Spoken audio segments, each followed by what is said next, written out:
It's tax season, and at LifeLock, we know you're tired of numbers. But here's a big one you need to hear. Billions. That's the amount of money in refunds the IRS has flagged for possible identity fraud. Now here's another big number. 100 million. That's how many data points LifeLock monitors every second. If your identity is stolen, we'll fix it guaranteed. One last big number. Save up to 40% your first year. Visit lifelock.com/podcast for the threats you can't control. Terms apply. Are you a lifelong fan of General Hospital? Are you a new fan who wants to know more about the history of the show? Do you enjoy talking about the show with others? Do you find yourself yelling at the TV? Is your self-care an hour a day in Port Charles? If so, we invite you to join hosts Amanda Kimmel and Shannon Coach at the place where all the hidden conversations take place and secrets are revealed. Meet us at Pier 54, a General Hospital fan podcast. Hello. Hi. Welcome to the Port Charles 411. Today is Lucky Part 51 from July 6th through 14th, 2015. So this is when Jonathan Jackson came back to send off Anthony Geary. And it was great that he did that, but we wish he would have stayed because it was going to be another 9 years before we saw him again. Oh my gosh, it's crazy. I know. So Lucky had been notably absent from contact, which concerned Elizabeth because he had normally kept in touch with Cameron and Aiden through Skype. And despite Lulu's reassurances that she was checking on him, Elizabeth had been unable to reach Lucky and was running out of excuses for Cameron. At home, and this is also Sora asked Cameron and Aiden. At home, she discussed her concerns with Jake, and this is not son Jake. This is this is Jake Doe, who wound up actually being Jason. Yes. But actually wound up being Drew. Yes. So we did do a whole 411 on Drew Kane. This is where he started, was as Jake Doe. And Liz, of course, fell in love with him. Mm-hmm. Elizabeth reflected on how Lucky had struggled after Jake's death and hadn't fully recovered, even as she herself had relied on family and friends to manage her own grief. Kind of left out the fact that his wife died right after, but, details. Right. Lucky's presence became critical during a confrontation at a warehouse, so this is like overseas, where Frank Smith had taken Luke and Laura hostage. He intervened decisively, taking out guards and protecting his parents. He checked on Ethan afterwards, confirming that Holly had taken him to the hospital after being shot. When Frank attempted to act again, Luke dealt with the threat permanently. And then Lulu and Dylan had followed behind. I feel like this is a trend with Lulu. She just keeps following them. Yep. But they were relieved to see that Lucky was unharmed, and they left for the hospital while making sure that Dante was informed of the situation. Later, Luke confronted Lucky about his role in Frank's schemes. Lucky explained that he had been forced to participate while held hostage to protect Jake's life. Son Jake. Yes. And that's what we all went, wait, what? Right. He made clear that he had not been acting out of his own volition and that the priority had always been keeping Jake safe. His actions at the warehouse had prevented him further harm and ensured that his family remained unharmed. Even after the immediate danger passed, Lucky remained difficult to reach, leaving Elizabeth and Nikolas concerned. I'm assuming that they did not know that they had been in contact with Lucky, that Luke and Laura had been in contact with Lucky. So Nikolas admitted that his relationship with Lucky had been strained since his affair with Elizabeth. But he That'll do it.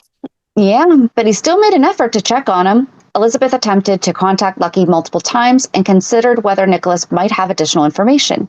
She and Nikolas noted that Laura had left town with Luke, and Nikolas ultimately called their mother, leaving a voicemail when he could not reach her. Throughout this period, Lucky's absence and circumstances of his involvement highlighted the complicated and dangerous situation he had navigated to protect his family. I feel like during this time, too, we also didn't really get a lot of backstory of what Lucky had been doing. No. Like, they just showed up. He was fighting with Frank Smith. Hey, guys, Jake's alive. I've been protecting him. Let's do this. Right. So Elizabeth remained uneasy even after Nikolas reassured her that everything was fine, realizing that she had been projecting her own feelings after an awkward encounter with Jason in the park. At the airport, Dylan and Lulu waited for their shuttle, relieved that their dangerous mission in British Columbia was over. Lulu admitted her trip to Italy had been a lie and explained to Maxie and Nathan that they had gone to help rescue Lucky and Ethan from kidnappers. Meanwhile, Dylan tried to reach his mother. We didn't see or hear about Dylan with Monica's death. No.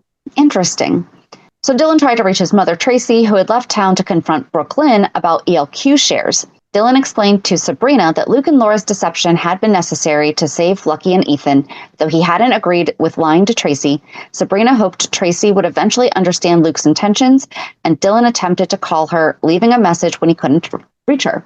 At the airport, Tracy ran into her ex-husband Paul Hornsby, sparking a tense exchange over the past grievances in Dylan's custody. Tracy dismissed Paul's attempts at reconciliation, reminding him that he had never fought for Dylan. Meanwhile, Lulu faced tension with Dante, who wrongly believed that she had been unfaithful. She explained that she and Dylan had gone to Canada to assist Luke and Laura in rescuing Lucky and Ethan.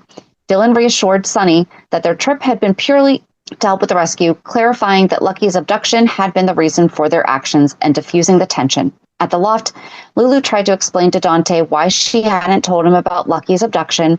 She admitted it was a mistake, but never imagined he'd think she was unfaithful. Both apologized to each other, realizing they had hurt one another. At the hospital, Elizabeth ran into Carly, who was there because of Jake. I'm just going to say Jake Doe, so that we keep them straight. They discussed Jocelyn's recent checkup, and Carly reflected on how Jake's donation had saved her. Elizabeth shared how she kept her son's memory alive through her other children, and reassured Carly that Nikolas was helping track Lucky, who hadn't been in contact for a month. On Cassadine Island, Luke and Laura approached Helena's house. Laura was uneasy about returning to the island and confronting Helena, but Luke wanted answers about Jake, whose existence Lucky believed in strongly. Luke carried the burden of Jake's accident, admitting that he had struck the boy in a car accident, and decided to face Helena alone to increase the chance she would talk. Inside, Luke kept his gun ready as he entered the house. Helena greeted him, commenting on their past and noticing Luke's tattoo. Luke prepared to confront her and get answers about Jake, while Helena's attention shifted between them and the situation at hand. Luke explained that the tattoo was a copy of his father's, serving as a reminder of the battles he had to face and the darkness he had overcome. Helena, no longer intimidated by Luke, revealed that she had carefully orchestrated the events so that Jake, Elizabeth's middle child, would play a critical role in her plan. As she spoke, a remote-controlled toy truck rolled across the floor and hit Luke's feet, catching him off guard. Luke was stunned to see Jake, who had orchestrated the moment himself, and realized that the boy was alive. Helena watched with smug satisfaction, amused that Jake had struck back at Luke in a way that mirrored the accident years ago when Luke had accidentally hit Jake with a car. Ugh, Helena is so ridiculous. After letting Luke process the situation, Helena left, giving grandfather and grandson a chance to reconnect. Jake, focused on his truck, approached Luke and cautiously asked, "My name's Jake. What's yours?" Luke smiled softly, kneeling to engage with his grandson, who was still learning about the world around him. Slowly, Luke began guiding Jake, talking to him and letting him play while appreciating the opportunity to finally meet his grandson face to face. Meanwhile, back in Port Charles, Lulu cleared up the confusion with Carly and Sunny, explaining that she and Dylan had gone to Canada to help rescue Lucky and Ethan, not because of any impropriety. Carly was relieved that Lucky was safe, but frustrated that Elizabeth hadn't been informed of the situation sooner. Look at Carly caring about Elizabeth. Yeah. At the Weber home, Elizabeth and Jake spent time together. Elizabeth told Jake about the kidney donation. This is boyfriend Jake. About the kidney donation she had made to save Jocelyn, explaining the circumstances and her initial anger at Jason, who had asked her to do the act. She admitted the pain she had caused in her grief and expressed regret for how she had treated Jason. Jake reassured her, showing understanding. At the Quartermain mansion, Monica was delighted to see Dylan and caught up with him about her cruise with David, confirming he was indeed Judge Walters, which we talked about forgetting that happened before. Yeah. Dylan explained he was in town because Ned had asked him to check on Tracy, whose heartbreak over Luke had Monica fuming. Dylan revealed that Luke and Laura had staged a ruse to rescue Lucky from kidnappers, admitting he hadn't condoned deceiving Tracy, but the priority had been Lucky's safety. Meanwhile, on Cassadine Island, Luke finally came face-to-face with young Jake. He paused, trying to gauge if the boy recognized him when Laura appeared, unsure if she had found their grandson. Luke's grin suggested otherwise. Jake had entered the room alone, and Laura instantly recognized him, cautiously approached. But Jake was absorbed in his remote-controlled truck and ignored her. Luke explained that Helena had caused the chaos, leaving him and Jake alone so they could reconnect, though Laura still wondered if the boy truly was Jake. Lucky's arrival changed the moment. Seeing Jake playing quietly, he froze. then knelt down to introduce himself. Jake didn't respond, simply returned to his toy. Despite that, Lucky recognized his son immediately. He looked exactly as he had imagined, only older. Calling Jake over, Lucky gently explained that he was Jake's father. Jake smiled politely but showed no other reaction. Lucky then handed him a phone to keep him busy while he questioned Luke about the boy's disappearance. Luke explained that Jake had been living across the island with a governess and a housekeeper, prompting Lucky to wonder if Nikolas had known. Laura defended her eldest, insisting Nikolas wouldn't keep such a secret, while Lucky pressed on to learn how Helena had managed the abduction. Luke reluctantly admitted he had hit Jake with his car and Helena had exploited the accident to snatch him using one of her winged monkeys. Despite the lingering questions, Lucky's focus remained on the important fact.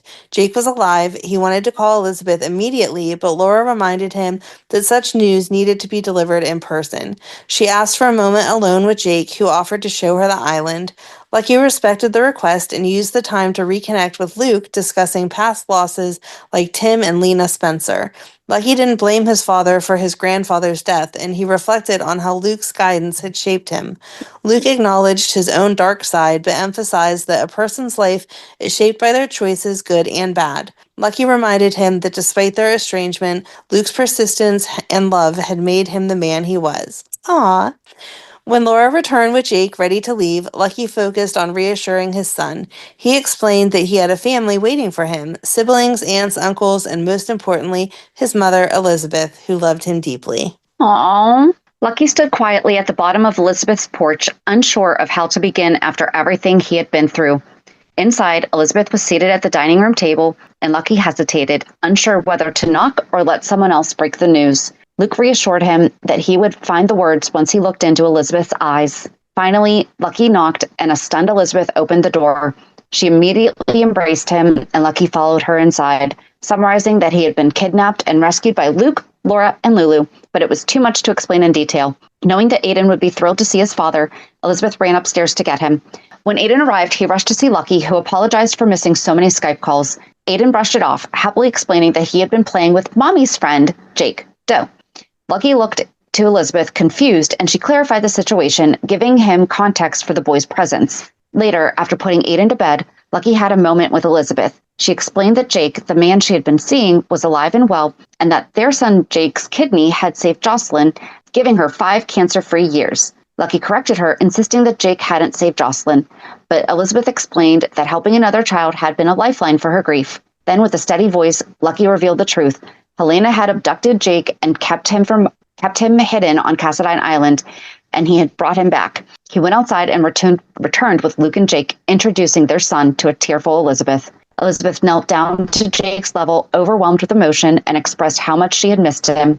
Luke asked if Jake would watch over his mother, and the boy promised he would.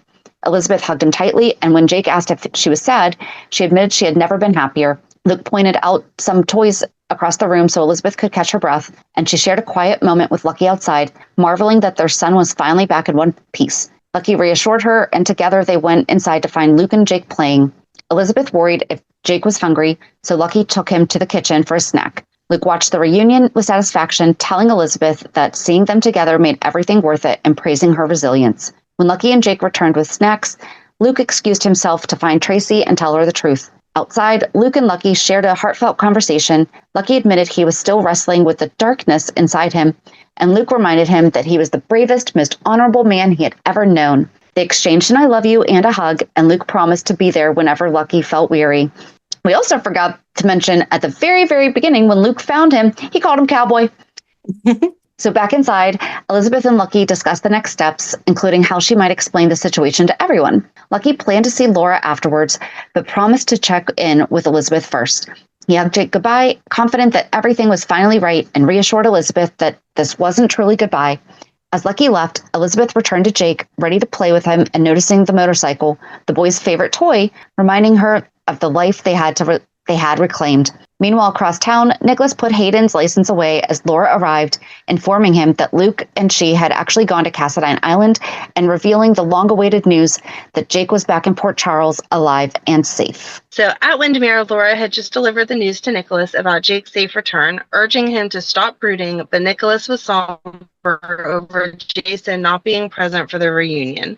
Lucky prized Laura, who had hoped her sons would have their own private moment to reconnect, and she left, leaving Lucky to speak with Nikolas. Nikolas expressed relief and joy that Jake was alive and emphasized that he had no prior knowledge of Jake being there. Lucky believed him immediately. Nikolas would never purposely keep such a secret from his family. Yet Lucky admitted he felt overwhelmed returning to Port Charles, the town that had fractured him years earlier. He explained that he had been wandering, trying to understand who he was, and had doubted that he could be the father his sons deserved until he became someone that he could be proud of. He told Nikolas that the old Lucky was gone, comparing himself to Luke, who could be a great father when present, but who was otherwise unpredictable.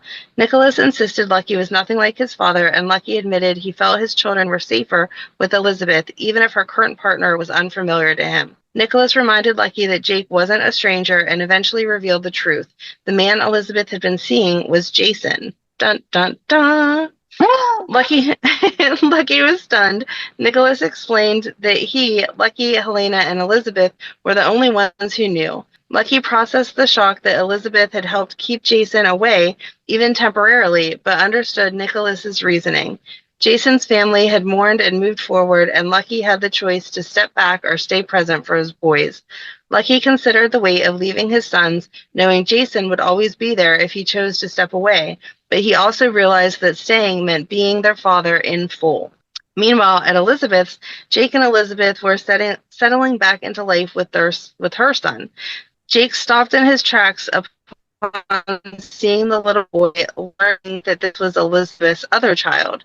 Could you imagine dating somebody and being like, oh yeah, my kid's gone, sorry, and then just like showing up one day and then being like, oh, by the way, my kid's actually alive, sorry about that.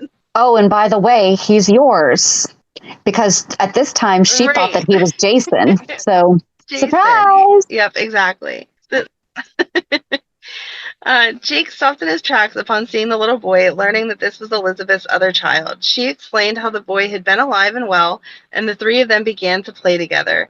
Jake shared flashes of memory from the house filled with toys, recognizing the toy motorcycle from his own past. He chose not to dwell on the memory and focused instead on enjoying the moment with Elizabeth and her son. Elizabeth guided her son to bed, introducing him to Jake and allowing them to bond. Little Jake received the toy motorcycle, a meaningful connection to Jake's own past. Jake helped tuck him in, ensuring that he felt safe and part of the family. As the three shared laughter and quiet moments upstairs, Lucky approached the house, ready to reconnect but pausing when he heard their laughter. He saw them together, the mother, her son, and Jake, enjoying their time as a family. Lucky's heart tightened as he observed, understanding that this was a moment of joy for them. Reluctantly, he walked away, giving Elizabeth, Jake, and her son space to rebuild their bond, carrying both pride and sorrow in his chest. So even though Lucky left, there was still a little bit of stuff being talked about with him while in Port Charles. So Laura and Carly sat together, reflecting on recent events and the impact on Lucky.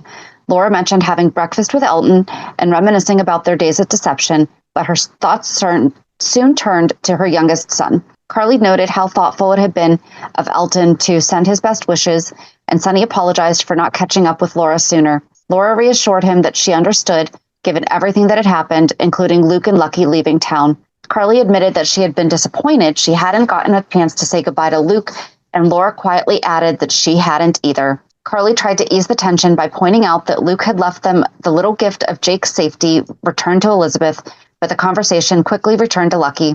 Laura reflected on how Lucky had always been a restless soul, endlessly searching for the answers about life, faith, and his place in the world. Carly was surprised that Lucky hadn't stayed longer to support little Jake, considering he had taken the boy from the only life he knew and delivered him into Elizabeth's care.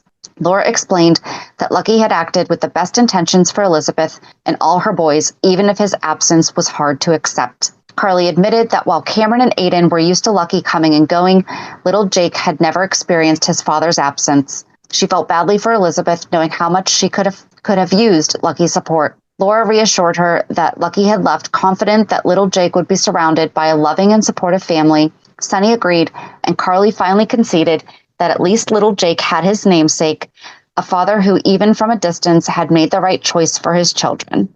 Aww. I know. And then the mentions on fandom in June 2016, Lulu mentions to Dante that Lucky spends most of his time in Africa helping orphans and refugees. On August 18th, 2016, Laura stated that Lucky was able to make it to Nikolas's funeral, although Nikolas wasn't actually dead at the time. But as of July 19th, 2016, he was once again presumed dead. Unbeknownst to Lucky, Nikolas was revealed to be alive in 2019. We really need to track how many people die and come back, like, we do all the time. Yes. In 2022, when his father Luke was killed in a cable car accident, presumed dead in December of 2021, Tracy came to Laura's house after midnight on New Year's Eve to deliver the tragic news. A special memorial for Luke was held on the Haunted Star in January of 2022. According to Laura, Lucky, and Ethan, they were unable to attend due to the cholera outbreak at the village where Lucky is volunteering. Lucky attended the Haunted Star Memorial. Lucky attending it would have required him to quarantine in Africa for a 2-week period. However, given that Tracy hosted the memorial at the Haunted Star, Tracy would host a second memorial in Amsterdam, which Lucky and Ethan would both be able to attend. And then that was it until 2024. It's kind of crazy. It's crazy to think that they'd never mentioned him for like 3 years or 2 years. Yeah, I don't understand why they don't keep up with the Skype calls more often. That only makes sense. Well, as of October 4th, 2025, Aiden is still not back. Right? And he's supposed to be back for school. Yep. Oh, crazy. But yeah, so that was it. A little short. It was like the perfect week, though, for him to return, for Anthony Geary's send-off, and just to show us. I still don't agree with the rewrite of his character, that he's always been a wandering soul. I do agree with Laura saying he's always wondered what his place is in the world and like focusing on life and faith. Like he's kind of always been an old soul. But in terms of, going somewhere else to find it and everything, his heart was broken. That's why he left. Right. And I feel like although he needed to find himself, it's not normal that he wouldn't still be present in the boys' lives. Like that's why I keep harping on the Skyping or the postcards or something to keep him connected to them, because I don't feel like losing one son would make you then disconnect from the others. Right. And especially where he grew up with Luke coming in and out of his life. And that's exactly what he and Luke fought about right before he left again. So, but yeah, so join us on Monday. Guess we'll see if Aiden's back yet. Maybe he's invited to the will reading. Maybe. So have a good weekend. And we'll meet you at the pier. Bye. Bye. If you enjoyed today's show, we invite you to go to peer54podcast.com to subscribe on your favorite platform. Don't forget to leave us a review. And you can also follow us on many social media channels. Just search for Peer54 Podcast. Also, we are not perfect, so if there is something that we missed or messed up, just let us know by emailing us at peer54podcast@gmail.com.